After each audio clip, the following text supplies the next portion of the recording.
Can't you hear Whitney telling us love the need of love today? America and the world, we need to put it together quickly, because God's gonna come and we better be ready. He's gonna come, better be ready. Oh yeah. Oh, just give the world love. Just give the world love.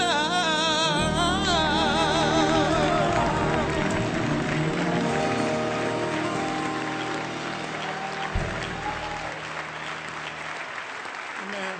God bless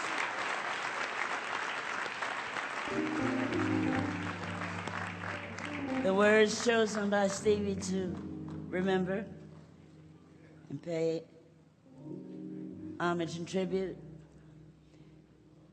As I said, they're words of inspiration. Pat Houston, please come.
Let the redeemers of the Lord say hallelujah.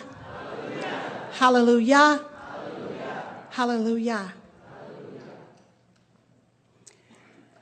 When we first arrived here, Dion, Gary, and I, with Whitney's body, I was greeted at my mother-in-law's door, my cousin Diane.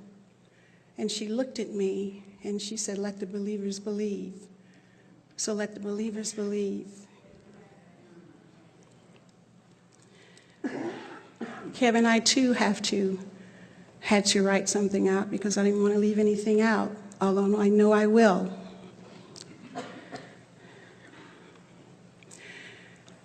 I love the Lord. With those immortal words of praise, my sister, my friend, gave the world a glimpse into the power and the presence of God that is so present with us at this every moment in our life. In joy, in sorrow, in despair, even in the midnight death, always there. I have always been so curious and even a bit troubled by a statement that David makes in Psalms 116 and 15. Precious in the sight of the Lord is the death of his saints, until this past Saturday when our beloved Whitney found her way into the very presence and safety of God. Then I understood. When someone dies, we are sad, we are angry, we are stunned, we are often bewildered, and we may even feel abandoned. But the more I think of her life, the more I know that she is so safe and so precious in the eyes of God that he carefully considered the time for her to come to another level of peace. I'm even more comforted by the fact that all of our times are in his hands. Today, the world is celebrating the life and times of this magnificent woman of grace, beauty, and enormous talent. Today, the world is saying goodbye in a way to that incredible soul. Today, we as a family celebrate the life of our sister, our daughter, our mother, and our friend. There is so much I could say about her,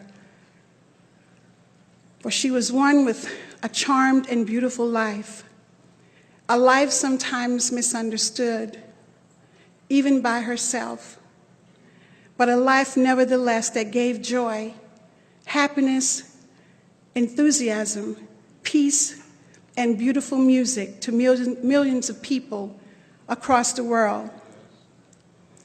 With all that I have been privileged to know about her, to share with her, what I can say for sure is that even when she was tired or a bit lost, she gave, and then gave some more. When she did not want to do things, she did them anyway. And we are so much better for it.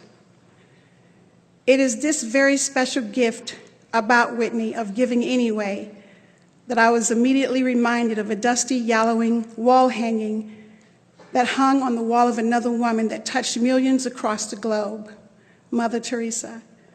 Today, as we remember and celebrate this life of destiny, I am able to say without any doubt that this is one of the oldest of celebrations that so typifies Whitney and the life she lived. I wanted to share it with you. It will remind each of us that Whitney left us so much, and though we will not see her in the flesh, she is ever so much present with us. Yes. And that no matter what we are enduring, we can still take comfort in the fact that while life sometimes cannot always be understood, we can yet give to others anyway. When people were often unreasonable, irrational, and self-centered, Whitney forgave them anyway. When she was kind, people often accused her of being selfish or having ulterior motives. Whitney was kind anyway. When she was successful, she did win some unfaithful friends and some genuine enemies, yet Whitney succeeded anyway. When she was honest and sincere, people often deceived her, yet Whitney tried her best to be honest and sincere anyway. What she spent years creating, what others could destroy overnight, Whitney created anyway. When she did manage to find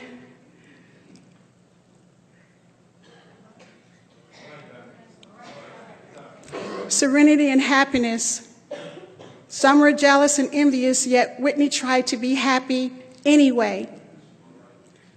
The good she did, she knew could be forgotten, but she did good anyway. Even when she gave the best she had, it sometimes was not enough, and she knew it, but she gave us her best anyway. She knew deep down that in the final analysis, it was always between her and God, and it was never between her and the world anyway.